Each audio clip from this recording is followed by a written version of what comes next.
And we turn to the life and work of a man who helped define a new age of technology. NewsHour correspondent Spencer Michaels begins our remembrance of Steve Jobs.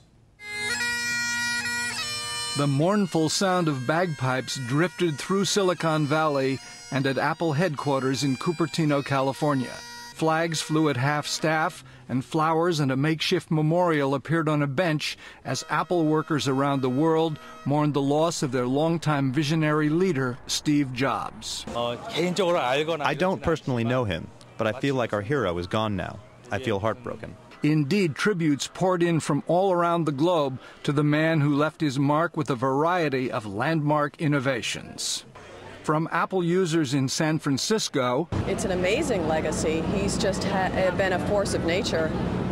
It's no longer, do you have a portable music device or do you have a Walkman? It's, I want an iPad or an iPod. That's the music device of choice. To world leaders like Australian Prime Minister Julia Gillard. And the jobs of the future are going to be shaped by innovation, and we hear the news of the loss of an incredible global innovator.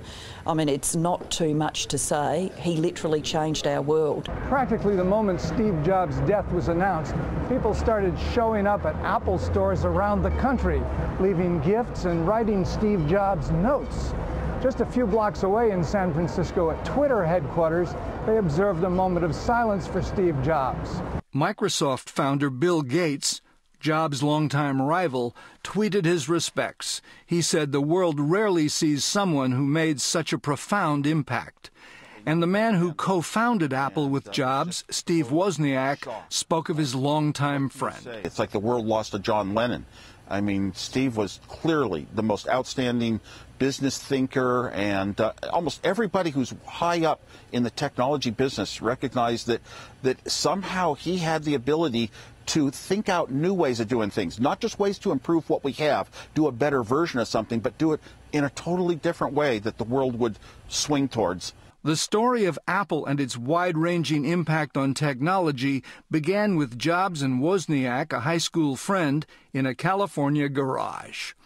The pair scored an early hit with the Apple II in 1977, the first consumer-grade computer to catch on.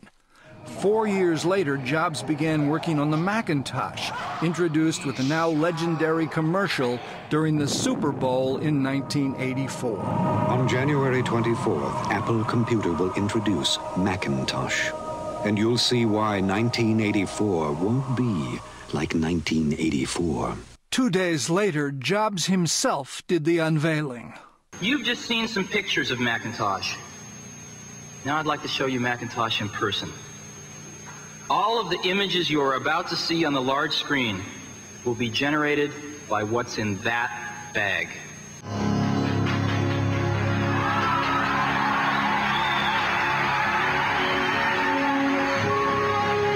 But early Macintosh sales proved disappointing, and by the mid-1980s, Apple was in a slump, and Jobs was forced out.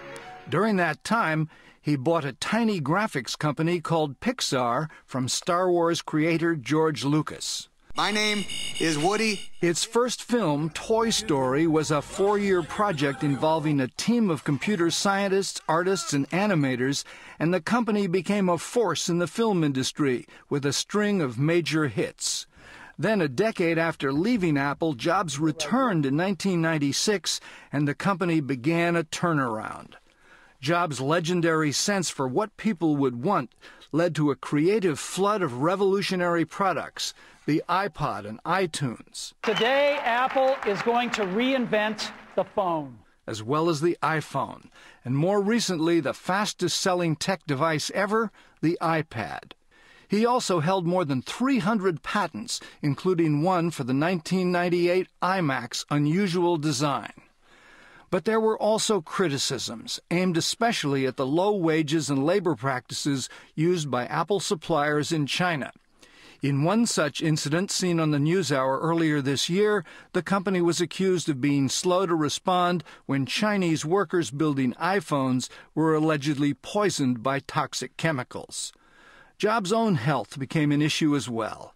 He was diagnosed with a rare form of pancreatic cancer 7 years ago and had a liver transplant in 2009.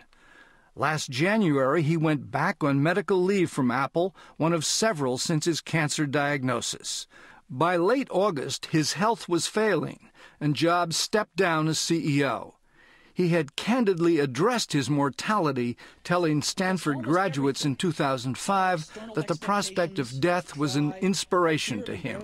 When I was 17, I read a quote that went something like, "If you live each day as if it was your last, someday you'll most certainly be right." It made an impression on me, and since then, for the past 33 years, I have looked in the mirror every morning and asked myself, if today were the last day of my life, would I want to do what I am about to do today? And whenever the answer has been no for too many days in a row, I know I need to change something. Remembering that I'll be dead soon is the most important tool I've ever encountered to help me make the big choices in life. Jobs made his last public appearance in June, where he introduced two new products, the Lion operating system and the iCloud.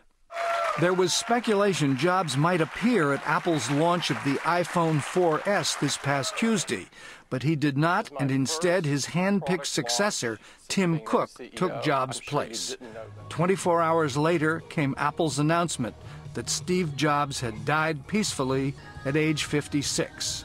President Obama, who received his iPad from Steve Jobs personally, said in a statement, "There may be no greater tribute to Steve's success than the fact that much of the world learned of his passing on a device he invented, whether a Mac, an iPhone, or an iPad." And many used those very devices to join in vigils and online celebrations of Steve Jobs' innovative genius and the contributions that have shaped much of modern life.